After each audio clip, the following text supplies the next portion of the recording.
We are here to talk about the 8th anniversary, and I'm going to share my thoughts with you. Let's go ahead and get started by looking at the units and all the, some of the details they shared during the fan meetup live stream thing that they did. Well, let's actually start with the meat of everything.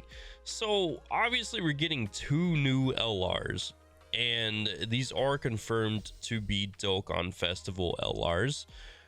It's an LR Super Saiyan 3 Goku and Super Saiyan 2 Vegeta. I'm assuming Super Saiyan 2 because it's pretty much Super Saiyan 2 throughout the boot arc. As soon as it becomes Majin Vegeta, and then we have a base form GT Kid Goku and a Super Saiyan 4 Vegeta. Now, a lot of people,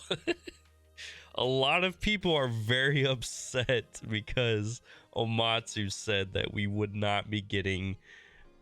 Or that we would be getting some units completely different. Or sorry, let me back that up. Units that will be headlining the 8th anniversary will be completely different. It will not be units that have headlined the anniversary before. Now, I would like to point out that in a bunch of my videos I did say take that statement with a grain of salt, because I doubt they're gonna do an anniversary without a Goku or without Vegeta or both.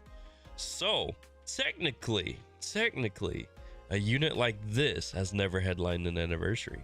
This GT Kid Goku never has headlined an anniversary. Super Saiyan 3 Goku or Super Saiyan 2 Vegeta from the Busog has never headlined an anniversary. Like I said, take that statement with a grain of salt. Obviously, and Truth is right when he said what he tweeted on Twitter. He was kind of trolling us a little bit. So, but yeah, no, I just think it's funny. I'm not completely upset. I actually enjoy the art style and everything like that, and I think this unit is absolutely awesome. I've seen some votes from various creators saying which unit are you more excited for, and I would about 80 to 90% of the votes are more excited for this unit right here. So it's I feel bad for this unit because I think this unit's pretty hyped too.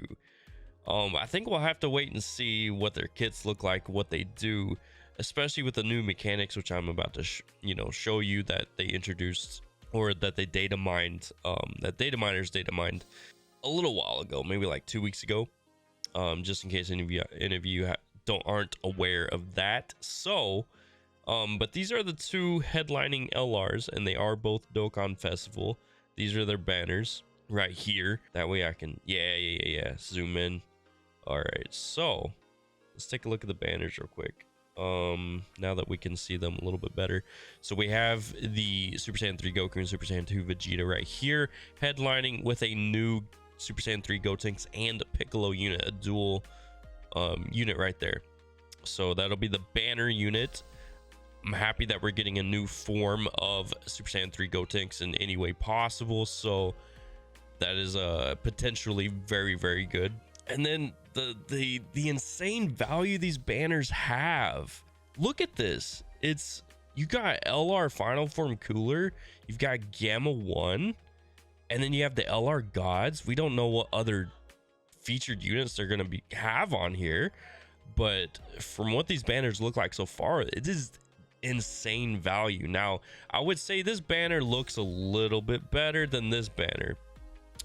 For multiple reasons, but 2 main ones I can point out is this Goku and Vegeta is obviously going to be the more popular one, and they're probably going to have a little bit better links than this Goku and Vegeta right here, just for the fact that you have Super Saiyan 3 and Super Saiyan 2, which in general has better links, and then you have the LR Gods, which encompasses one of the best, if not the best category in the game, which is movie heroes. But you do have the LR Super Saiyan 4s right here from the 7th anniversary, which are on par with this unit, besides their leader skill being a little bit less relevant than their leader skill. So, and then Gamma 2, Gamma 1's the more favored one out of the 2 because he has damage reduction. And then this Super Saiyan Goku and Vegeta right here from the worldwide download celebration just isn't quite as good as this cooler. Not quite. They're actually not nearly as good as this cooler. They still are good, but it just, this cooler's way better. So overall, this banner's looking very, very good. On top of that, the Ice Nova Shinron, as excited as most people are about this kind of unit, this dual unit. I know a few people in particular are. I'm not personally too excited for it, but I am excited to see what they look like and what their kits look like, and I'm interested in what kind of links they're gonna have. But as far as, you know, this banner's looking a little more wonky and a little more odd than this banner is. I feel like this banner is going to be more fleshed out with units that you can use more often and in more relevant metas. But we'll have to wait and see, obviously, what the kits look like and how busted these new units are, the banner units included, to see exactly what kind of value you're going to get from these banners. So but overall, I am pleased and excited about the way these banners look. I'm excited about this Goku and Vegeta, what they're gonna do. Once again, there's new mechanics, which I'm gonna show you here in a bit, that these two could be very, very involved in. Obviously, these two as well, but with the new mechanics, these two might be better than what people are expecting at this moment. So, but yeah, those are the banners. And then I apologize for my voice. Like I said, I've been sick, so I've been coughing and my throat's a little bit scratchy and irritable. But this is a new free-to-play LR that has been confirmed. We haven't seen the TUR Dokkan Awakening or the LR Awakening yet, but it is a Babidi. We already have a free-to-play Babidi and Deborah from the Battlefield Memory Shop. We also have a free-to-play Babidi that turns into an LR Babidi and Majin Buu Good, or Fat Buu, as a Prime Battle LR. So I'm not sure what they could turn this into. It's interesting that they would choose a Babidi unit to start out as, and then, you know, move into an LR rarity. So we'll have to wait and see on that. But I am a little bit leery of this. I'm not sure what to think about it yet, but we'll have to wait and see on that. And then we have a new support memory here. This is a new story event, and this is where you're going to get the support memory from. This Piccolo is the only new animation here. These other units are older and already exist in the game. This Goku does too. So I'm curious to see what this means. It could mean absolutely nothing, but it could mean something. So, but nonetheless, we are getting a new support memory from this. And then we have another new story event where we're going to get a new free-to-play Hercule card, and he's going to be an AGL typing. And once again, the Hercule, I don't know. These aren't new animations. The Hercule is, and obviously this new card art right here is obviously for this Hercule right here. So, it'll be interesting to see where this Hercule fits in. I just hope they didn't make a Hercule just because it's Buu Saga. I hope he has a purpose. I hope he plays not necessarily a major role in the current meta and with the current units that will be coming out with the 8th anniversary, but I hope he plays somewhat of a role. It'd be nice to have a good Hercule and kind of funny as well. So, but here are some of the things they went through in that live stream. The truth here says Omatsu says the character release schedule until the 10th anniversary is already decided. So Dokkan's not going anywhere anytime soon. It's going strong. They already have the 10th anniversary planned out, the 9th anniversary planned out. I'm sure by the 9th anniversary they're going to have the 11th and possibly the 12th anniversary planned out if they continue, you know, supplying the game and all that stuff. Minato says here they were asked how they feel about the World Tournament. They're considering various improvements, but are unsure what exactly to change if they do. That's good that they're considering various improvements. That's good that they are. Obviously, World Tournament, I can't tell you what they have to do behind the scenes to change it, to improve it, because I'm not a game developer myself, so we don't know how long it's going to take. But the fact that they're considering improvements is a good thing. Hopefully it's improvements that people like, but we'll have to wait and see on that as well. Amatsu said a summon pity system right now is not under consideration. We have the coin system, he says. Oh man, yeah. So no summon pity system means the game's doing very well. They're happy with where it's at and how much money it's making.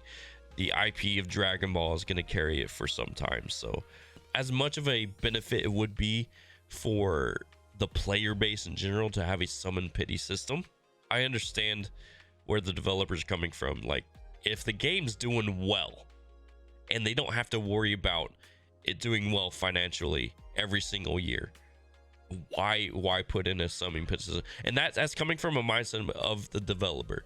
They're making money. Why change it?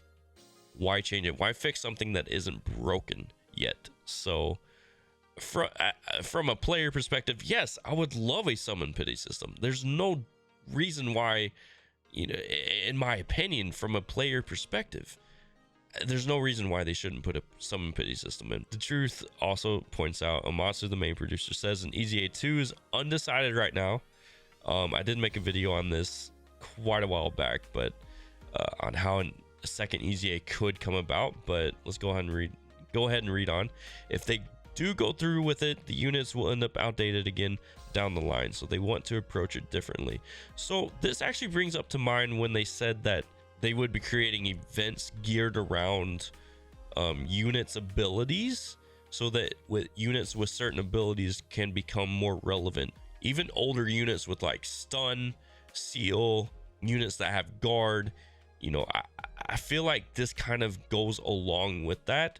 They don't necessarily want to do a second EZA yet, because they want to make sure that if they do implement something like that into the game, they're going to roll it out with the intention that these units can be relevant for longer periods of time, if not forever, within certain niche categories, certain niche scenarios, and within certain niche events. I feel like it kind of goes along with the fact that they stated that a while back with the intention of creating events geared around different playstyles and different units' abilities.